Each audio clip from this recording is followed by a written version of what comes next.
ఆశ్చర్యవద్పశ్యతి కచ్చిదేన మాశ్చర్యవద్దతి తథైవ చాన్యః ఆశ్చర్యవచ్చైనమన్న శృణోతి శ్రుత్వాపేన్యం వేదన చైవ కశ్చితం శ్రుత్వాప్యేనం వేదన చైవ కశ్చితం. ఆశ్చర్యవద్పశ్యతి కచ్చిదేన మాశ్చర్యవద్వద్దతి తథైవ చాన్యః ఆశ్చర్యవచ్చైనమ నశృణోతి శ్రుత్వాప్యేనం వేదన చైవ కశ్చితం. కచ్చిత్ అంటే ఒకనొకడు, ఏనం అంటే ఈ ఆత్మను, ఆశ్చర్యవద్దంటే ఆశ్చర్యమైన దాని వలెని, పశ్యతి అంటే చూచుచున్నాడు అని, తథైవ అటులనే, అన్యహ అంటే మరొకడు అని, ఆశ్చర్యవద్దంటే ఆశ్చర్యమైన దాని వలె, ఏనం అంటే ఈ ఆత్మను, వదతి అంటే చెప్పుచున్నాడు, అన్యచ అంటే ఇంకొకడు, ఏనం అంటే ఈ ఆత్మను, ఆశ్చర్యపత్ అంటే ఆశ్చర్యమైన దాని వలెని, శృణోతి అంటే వినుచున్నాడు అని, అది శృత్వాపి అంటే వినియును అని, ఏనం అంటే ఈ ఆత్మను అని, కచ్చిచ్చ అంటే ఎవడును అని, నవేద ఏవ అంటే ఎరుంగుటియే లేదు అంటే తెలుసుకుంటా లేదు. ఈ ఆత్మను ఒకడు ఆశ్చర్యమైన దాని వలె చూచుచున్నాడు, మరి ఒకడు ఆశ్చర్యమైన దాని వలె చెప్పుచున్నాడు, అట్లే వేరొకడు ఆశ్చర్యమైన దాని వలె దీనిని గురించి వినుచున్నాడు. అట్లు వినియు చూచియు చెప్పియు కూడా దాన్ని పూర్తిగా తెలుసుకోలేకపోతున్నాడు. ఆధ్యాత్మిక విద్య అనేది ఒకరికి రావాలంటే వారు గత జన్మలో చేసుకున్న పుణ్యాల మీద ఆధారపడి ఉంటారు. గత జన్మలో చేసుకున్న పుణ్యాలు, వారు చేసిన దానాలు, వారు చేసినటువంటి దైవనిష్ట ఇవన్నీ కూడా ఉన్నట్లయితే ఈ జన్మలో ఆధ్యాత్మిక విద్య మీద ఇంట్రెస్ట్ చూపిస్తారు, అంటే దైవంపై వాళ్ళు మక్కువ చూపిస్తారు అన్నమాట. అయితే మానవ జీవితంలో, ఒక మనిషి యొక్క జీవితంలో హృదయం అనేది సత్వగుణాన్ని చూస్తుంది, అది మనస్సు అనేది రజోగుణాన్ని చూస్తుంది. అయితే ఈ ఎవరైతే అంటే హృదయం అనేది సత్వగుణాన్ని చూపిస్తుందో ఆ సత్వగుణ లక్షణాలు ఏంటి? మంచిని స్వీకరించటం, దైవాన్ని దగ్గర అవ్వటం, ఆత్మ జ్ఞానాన్ని పెంపొందించుకోవటం, ఆత్మవిమర్శనం చేసుకోవటం, ఇవన్నీ కూడా హృదయ క్షేత్రంలో జరిగేవి. అయితే ఈ బహిర్గత క్షేత్రం జరిగి వేరు రకరకాలుగా ఉంటాయి. అంటే మనం ఇక్కడ ఏం చెప్తున్నాం, ఎవరైనా సరే హృదయ పరిశీలన, ఆత్మ పరిశీలన చేసుకొని పని చేయాలనుకుంటాం మనం. అంటే హృదయానికి అంటే ఆత్మ పరిశీలన చేసుకొని పని చేయాలి అనేది ఇక్కడ నిబద్ధత.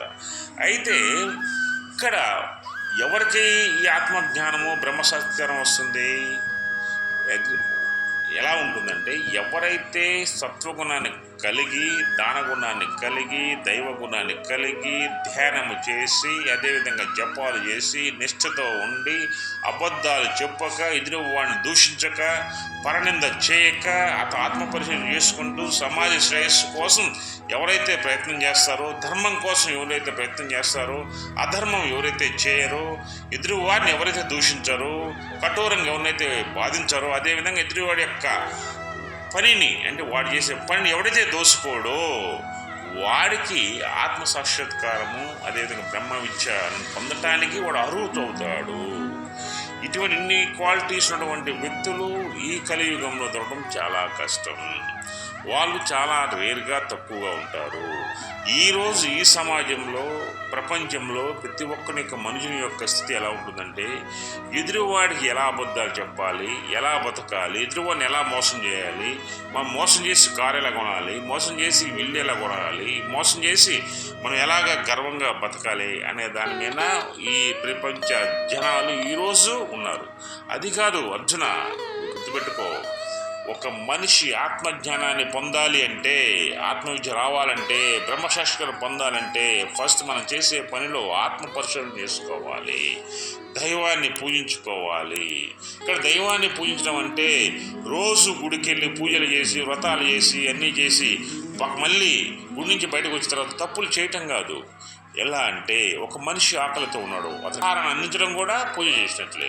ఒక మూగజీవి ఆకలితో ఉంది, ఆ మూగజీవి యొక్క ఆకలి తీర్చాలి. ఒక మనిషి నిజంగా కష్టాలు ఉన్నాడు, వాళ్ళ యొక్క కష్టాలు తీర్చాలి. ఇటువంటి సత్వ గుణాలు ఉన్న వాళ్ళే గొప్ప వాళ్ళు అవుతారు. ఇటువంటి గుణాలు ఉన్న వాళ్ళే ఆత్మ జ్ఞానాన్ని, బ్రహ్మ విద్యను పొందడానికి, బ్రహ్మజ్ఞానం పొందడానికి అర్హులు అవుతారు. చాలా మంది జనాలు ఏం చేస్తారు, వాడి నోటుకు వచ్చిన అబద్ధాన్ని చెప్పి ఎదురువాన్ని దూషించి బతుకుంటారు.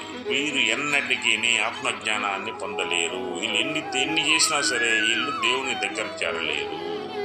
జనులారా వినండి, ఎవరైనా సరే ఆత్మవిద్య పొందాలన్నా బ్రహ్మజ్ఞానం పొందాలన్నా మొట్టమొదటి మీరు చేయవలసింది ఏంటంటే దాన గుణం ఉండాలి. అంటే అపాత్ర దానం కూడా ఉండకూడదు. నువ్వు సంపాదించిన దాంట్లో ఒక 5% నువ్వు లేని వారికి, మూగజీవులకి, ఎవరికైనా సరే అవసరమైన వారికి దానాన్ని చేస్తూ ఉంటే నీకు అదే మంచి లక్షణం అవుతుంది. అదేవిధంగా నువ్వు 24 గంటల గుళ్ళకెళ్ళి పూజలు చేసి 24 గంటలు నేను ధ్యానం చేశాను, 24 గంటలు జపాలు చేశాను, అది అయిపోయిన తర్వాత నోటుకు వచ్చిన అబద్ధాలని చెప్పి ఎదురువాడిని దూషించి నేను గొప్పవానని చెప్పి నాకంటే గొప్పవాళ్ళని చెప్పి నా కులం కంటే గొప్పది లేదు, నా మతం కంటే గొప్పది లేదు, నా వాళ్ళకంటే గొప్పవాళ్ళని చెప్పి అలా దూషణ చేస్తే నువ్వు పాపాత్ముడి అవుతావు. పుణ్యాత్ముడు కావాలంటే ఎదుటి వారి మనసును ఎన్నటికీ నొప్పించకూడదు. అటువంటి వారే ఆత్మవిద్యను ఆత్మజ్ఞానాన్ని పొందడానికి అర్హులవుతారు. ఇక్కడ ఆత్మజ్ఞానం అనేది చాలా క్లిష్టమైనటువంటి అంశము. ఈ ఆత్మజ్ఞానాన్ని ఎవరు చూడలేదు. అదేవిధంగా దాని గురించి చెప్పేవాడు లేడు, చూపేవాడు లేడు, వినిపించేవాడు లేడు. కానీ ఆత్మజ్ఞానాన్ని మనకు మనమే పెంపొందించుకోవాలి. అర్జున, నీవు ఫస్ట్ ఆత్మశుద్ధిని సంపాదించు. హృదయ క్షేత్రంలో ఉన్న మాలిన్యాన్ని తొలగించు. సత్వగుణం డెవలప్ అవుతుంది. హృదయ క్షేత్రంలోనికి ఉన్న మాలిన్యం ఎప్పుడైతే తొలగిపోతుందో ఎదురువాడిపై వాడు చేసే ధర్మాధర్మ విశిక్షణ జ్ఞానాన్ని ఎప్పుడైతే నువ్వు తెలుసుకుంటావో అప్పుడు నీకు ఆత్మజ్ఞానం వస్తుంది. ఆత్మజ్ఞానం వచ్చి తప్పుగా ఖండించు. నీ కన్న కుమారుడు కానీ, నీ అన్నదమ్ములు కానీ, నీ భార్య కానీ, నీ పుత్రులు కానీ, నీ గురువులు కానీ ఎవరైనా సరే ఖచ్చితంగా చెప్పు, నిర్మోహమాటంగా చెప్పు. అప్పుడే నీ జ్ఞానం పొందడానికి అర్హుడు అవుతావు.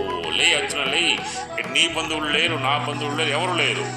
అంతా కూడా ఆత్మ జ్ఞానాన్ని ఎవరైతే పొందుతారో వారు జ్ఞాని మాత్రం అవుతారు. వాళ్ళు నాకు దగ్గర అవుతారు. పొందాల్సిన ఆత్మజ్ఞానాన్ని. అందువల్ల అర్జునాన్ని ఆత్మజ్ఞానం సంపాదించు, బ్రహ్మజ్ఞానం సంపాదించేసి నెక్స్ట్ ఈ కురుక్షేత్ర యుద్ధంలో, ఈ కురుక్షేత్ర మహాయుద్ధంలో ధర్మాన్ని గెలిపించు అని శ్రీకృష్ణ భగవానుడు అర్జునుడికి హితబోధ చేస్తున్నాడు. జై శ్రీకృష్ణ, జై శ్రీకృష్ణ, జై శ్రీ